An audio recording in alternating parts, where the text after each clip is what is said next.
We welcome our viewers here in Nigeria and around the world. Welcome to the show. This is starting the final business and market week in the month of August. I am Bosun Amofaye. Let's get the show started.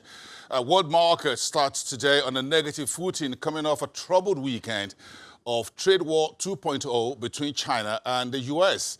As well as the tense G7 meetings in Paris, the geopolitics and saber-rattling between Israel and the Palestinians in the Middle East.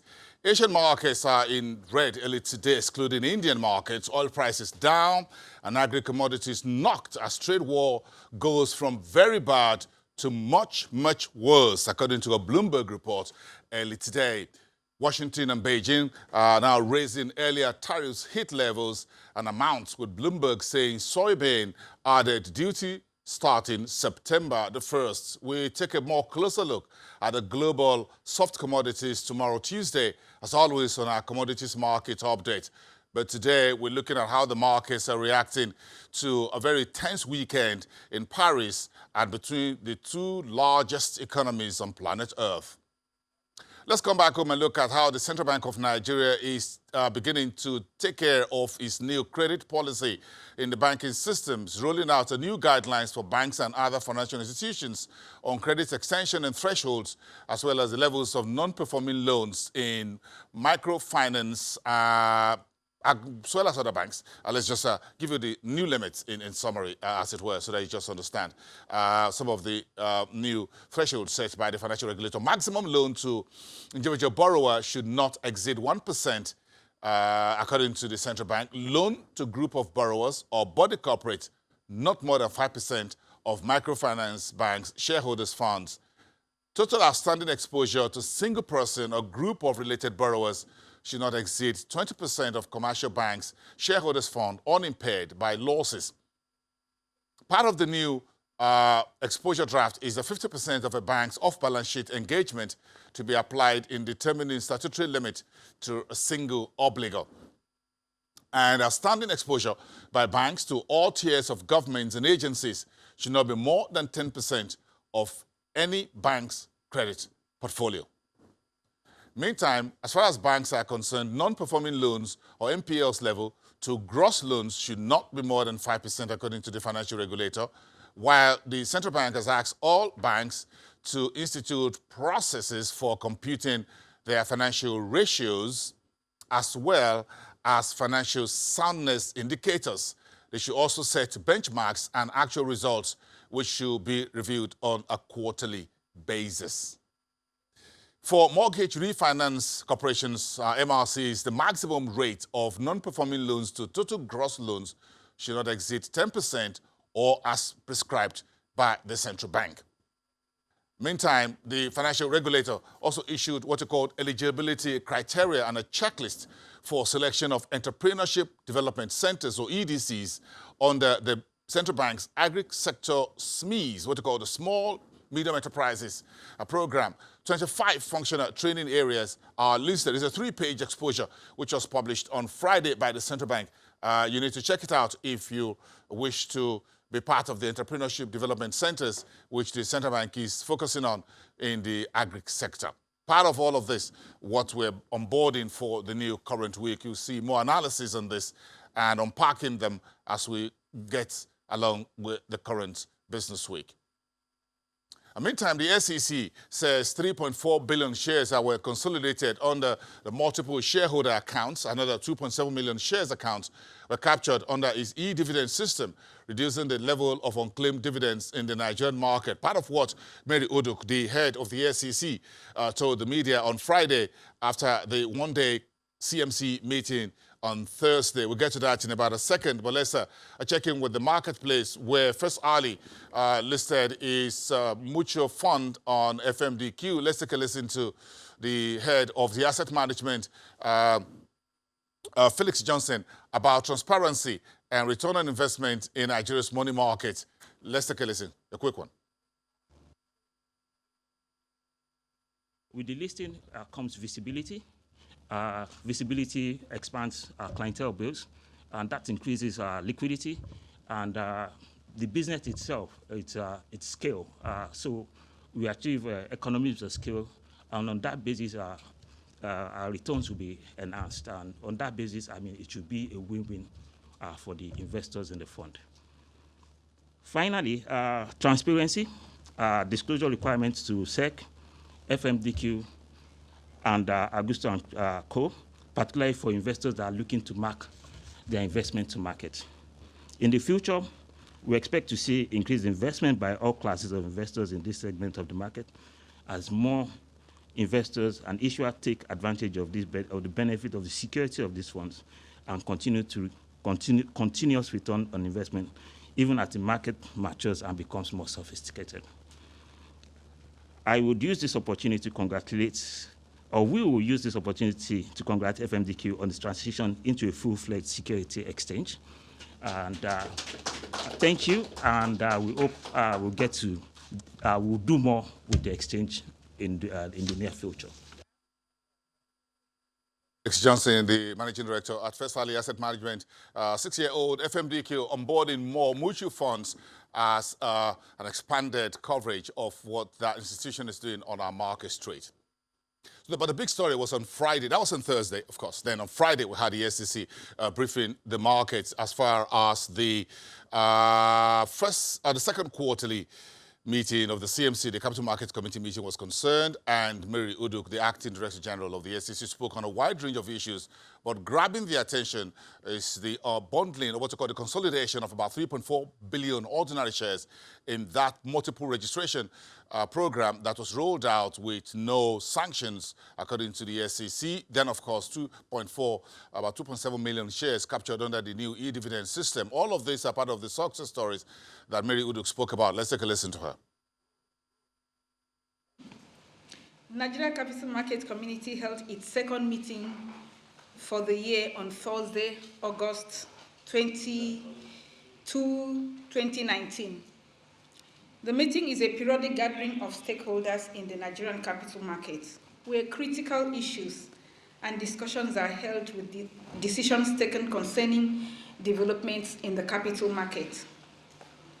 As we all know, the government inaugurated the board of the Securities and Exchange Commission in June 2019.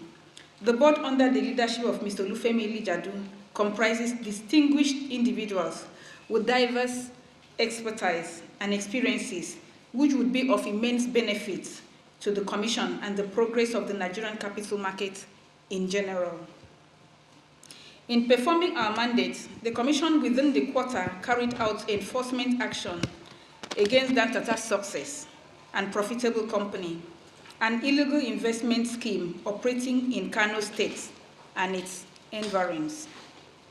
We also signed a memorandum of understanding with the Nigerian Financial Intelligence Unit to curb and combat money laundering, terrorist financing, and fraud in the capital market. As we consolidate on our efforts within the year, the Commission is collaborating with the University of Lagos in organizing a 2-day conference on leveraging the capital markets for economic growth and development, slated for September 11 and 12, 2019 at the University of Lagos. The event seeks to stimulate exchange of ideas between the academia and the industry. In a related development, the inaugural West African Capital Market Conference themed Positioning West Africa Capital Markets to Achieve Sustainable and Real Economic Growth Through Integration and Sound Regulation is slated for October 27 to 29, 2019 in Abidjan, Ivory Coast. The conference will focus on infrastructure financing and profile solutions towards the development and integration of the region's capital markets. It is jointly organized by Financial Sector Deepening Africa, West African Securities Monetary Authorities, Economic Community of West African States, West African Capital Market Integration Council, and the West African Monetary Institute, WAMI. This conference is expected to become a major biennial event for the capital market community in the region. You would also recall that the Commission had, in November 2018, constituted a committee to develop a fintech roadmap for the Nigerian capital markets. I'm delighted to inform you that the roadmap was presented to the capital market community at this CMC. The report highlighted the current application of fintech in the markets, opportunities, challenges, and recommendations. This report would be made available on the Commission's website for inputs and comments. Given the importance of the recommendations of the Fintech Roadmap Committee and the need for timely implementation, the Commission will be setting up a Fintech Roadmap Working Group to drive the implementation. This new committee will also be headed by Mr. Ade Bajomo. We also use the platform of the meeting to reiterate our support for fintech in the Nigerian capital market. The meeting was briefed on the Commission's efforts to engage and guide fintech startups that seek to operate in the Nigerian capital market. Capital market operators were therefore urged to embrace fintech not as competitors, but as enablers to their existing operations and processes.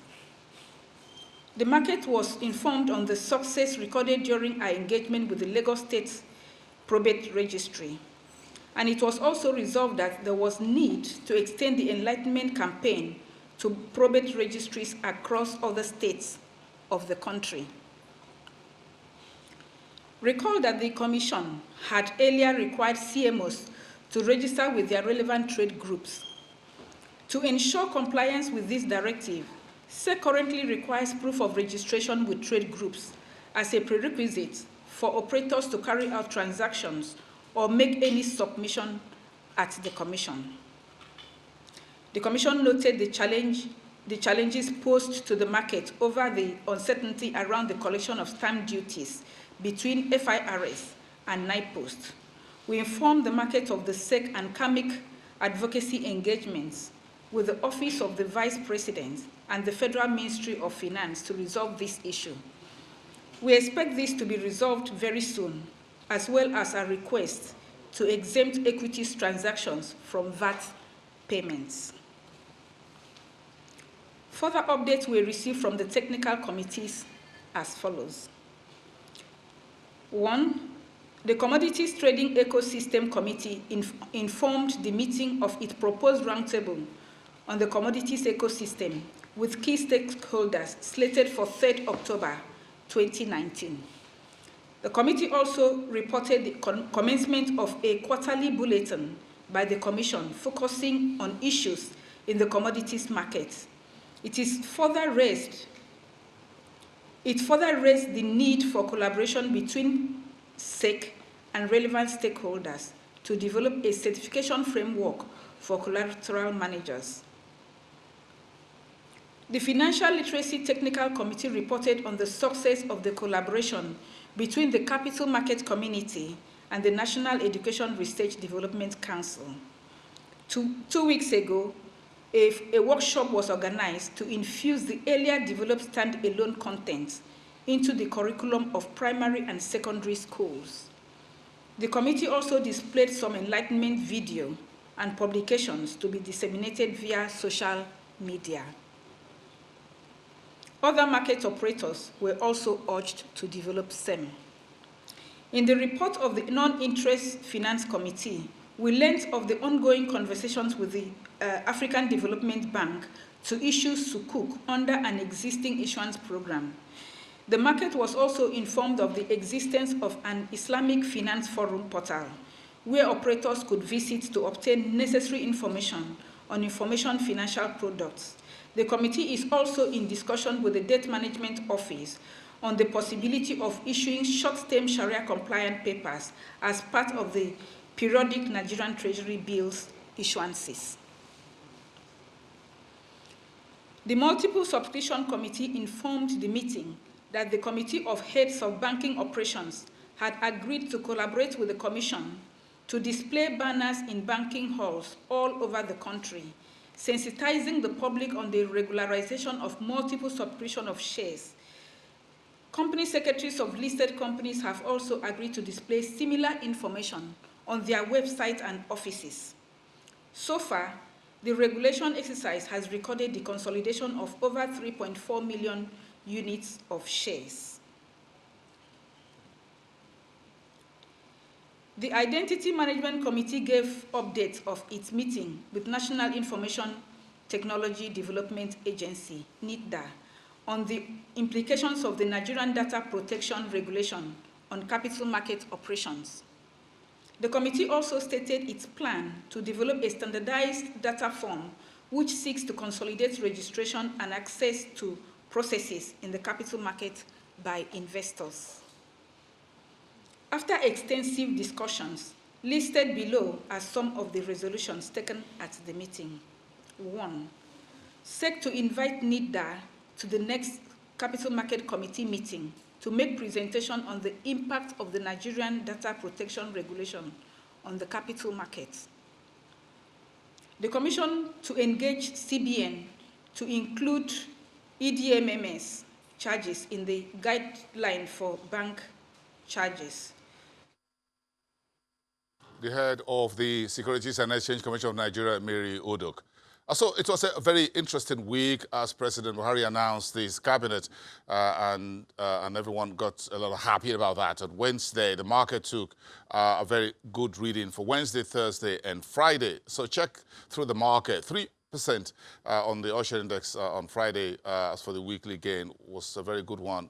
The highest we've seen since the month of August started. Temple Ashaju, our business correspondent, is in on the show from our studios at the Stock Exchange trading floor.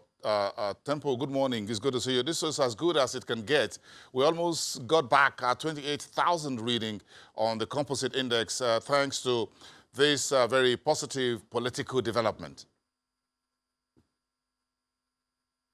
And hopefully we will clinch that psychological mark this week, Bosin. I'm really, really optimistic, hoping that, as the fiscal authorities and the new cabinet members of President Muhammadu Buhari have now swung into action, things will change the markets, and of course, investors' sentiment towards equities will become, good or better eventually. But basically, we got a week today that was positive. Year-to-date performance of the market also moderated to 11.55%. We added over 400 billion naira actually to the equity capitalization of the exchange. If you see, the equity cap stands now at 13.524 trillion naira. Activity level was also very impressive, up some 2.33 billion units last week. For the value, it was about 20 billion naira, and we saw deals in the range of 18,000. If you look at the sectoral performance, we got Access Bank, Guarantee Trust Bank, Zenith Bank, all of the dividend-paying stocks last week, really, really enjoying the sentiments and buying of a lot of investors.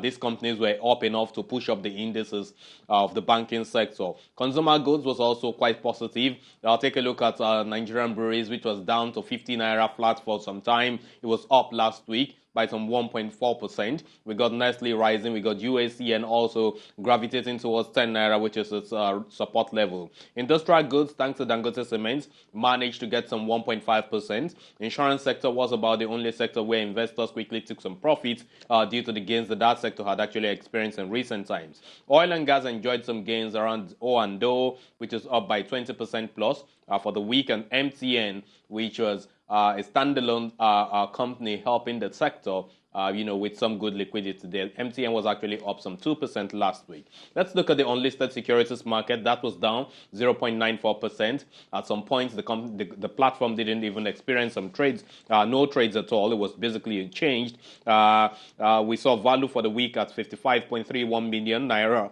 And of course, volume of transaction for the week was 1.6 million. Fixed income space, things were generally lackluster on that side of the market. We saw a huge sell-off on the bonds and, of course, the treasury bill side of the market. If you look at the bond side of things for the week, we got some, the average yield was rising 8 basis points week on week to 14.4% due to sell-offs on February 2020 security. And even on Friday, it was no difference. For the week, we saw that investors didn't really subscribe as much to the auction of the DMO that held. And, of course, sell-off was what we experienced on the fixed income side of the market. Talk about the T-bills, I meant specifically Boson. Tempo, thank you. We have a lot to talk about the markets today and the rest of the week. In particular, we'll try to unpack some of what Mary Uduk, the acting SEC, said from that briefing after the CMC meeting. Quite a lot, a loaded presentation she did there. Quite a lot of them making headlines. Thank you so much